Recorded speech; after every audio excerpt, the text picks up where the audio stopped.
The European Union is completely closing its borders to Russians who are involved in the war against Ukraine. Russians who fought against Ukraine will never be able to enter European Union countries again. The ban is included in the new 21st package of sanctions that the EU proposed today. The package also includes sanctions against the banking sector, crypto platforms, and even Russia's fishing industry. Dozens of new tankers from Putin's shadow fleet have also been added to the sanctions list, and here another very important piece of news has emerged.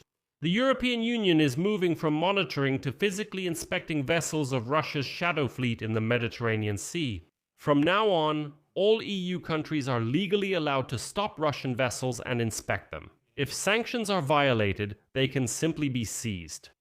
My name is Alexei Pechi. Let's discuss this topic together. But before we start, please subscribe to this channel, like this episode, and leave any comment under this video. So, the European Commission has proposed a new package of restrictions against Russia, which covers several key areas: energy, financial services, cryptocurrency, trade, and for the first time, fisheries. The new 21st package of sanctions was proposed today, June 9, and as part of the 21st package of restrictive measures in Europe. The Russian sanctions lists will include 90 Russian banks, which will be the largest single expansion in the entire history of sanctions against Russia. As a result, about 50% of the entire banking system, as well as credit institutions, will fall under the sanctions of the European EU. The most severe sanctions will affect 31 banks. They will be subject to a complete ban on any transactions with persons from the European EU.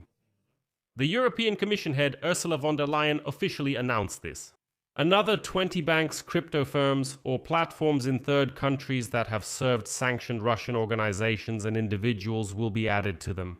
And these are super important sanctions. Basically, the European Union is finally starting to fight against cryptocurrency flows, which Russia and third countries have used to bypass sanctions.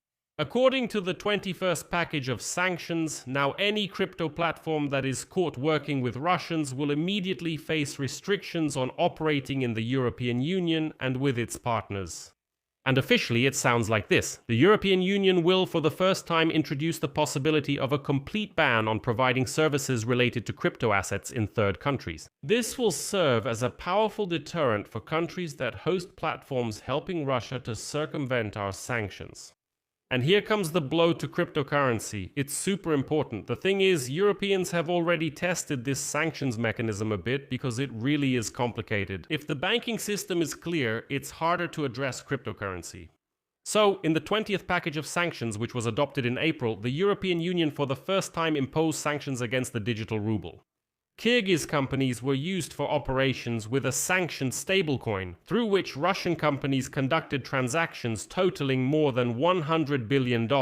This loophole has been closed. And now they're going to hit the entire crypto industry that is in any way connected with Russians, or works with Russians. Overall, the sanction system against the Russian financial sector is a multi-layered structure. Restrictions of varying degrees of severity, from asset freezes to a complete ban on transactions and financial services, are already in effect against 70 Russian banks. The list of entities blocked by the European Union includes the largest systemically important players: Sberbank, VTB, Alpha Bank, Roskosbank, Promsversbank, Moscow Credit Bank, Sovcombank, Novicombank, and so on. Many regional banks remain under softer sectoral sanctions. Their access to European capital, long-term investments, and certain services is restricted there. But what's important is that, in addition to Russian banks, foreign banks that participated in circumventing sanctions or used the Russian financial messaging system also came under European sanctions. This system is somewhat similar to SWIFT. So, the sanctions list includes the largest banks from Kyrgyzstan, Azerbaijan, and Laos. A separate section of the sanctions package concerns the ships that Russia uses to export oil in violation of the sanctions. Another 30 ships are being added to the list, bringing the total number of Russian shadow fleet vessels under sanctions to more than 660. For the first time, ships that service the shadow fleet are also being targeted, for example, those that provide fuel or other services. Infrastructure facilities will also be subject to restrictions: ports, airports, oil refineries that trade or process Russian oil. In addition, it is proposed to ban the sale of goods to energy tankers. In general, all of you who are somehow involved in the operation of the Russian shadow fleet with Russia, even if you don't seem to work with them directly, but have still gotten your hands dirty with these shady Russians, you will now fall under sanctions anyway. Basically, the idea is to scare everyone away as much as possible from even thinking about working with these unwashed Russians. Overall, the EU has finally gotten serious about tackling Putin's shadow fleet. And the head of the EU Diplomacy Department, Kaja Kallas, has officially announced that the fight against Russia's shadow fleet is moving to a new level. As part of Operation Irini, this is a European Union mission to ensure the safety of shipping in the Mediterranean Sea. The naval forces of EU member states have received the legal right to board vessels if there are reasonable suspicions regarding their identification or violations of international regulations. This means that now all these EU countries have the right to seize Russian tankers from the shadow fleet.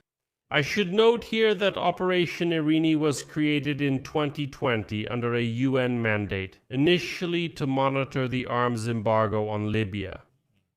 But in 2025, its powers were expanded to include monitoring ships that might be circumventing sanctions, particularly those transporting Russian oil. But they've just begun physical inspections of these ships. Previously, they were just observing, although the French were already doing this at the end of last year, but in a different area. But in the Mediterranean Sea, the Europeans silently watched as Russian tankers passed by their shores. They finally started cracking down on them. And the most important news from the 25th, from the 21st package of EU sanctions against the Russian Federation is this. Russians who in any way participated in the war against Ukraine, the so-called participants of the special military operation, are now banned from entering the territory of the European Union. The new entry ban for former Russian militants is actually a separate element of the package, which has not previously existed in EU sanction practices. Pressure on the Russian Federation is happening while the EU says it's preparing to negotiate with Putin about the war. Переговорам с Путиным. Negotiations, as you know, should be conducted from a position of strength.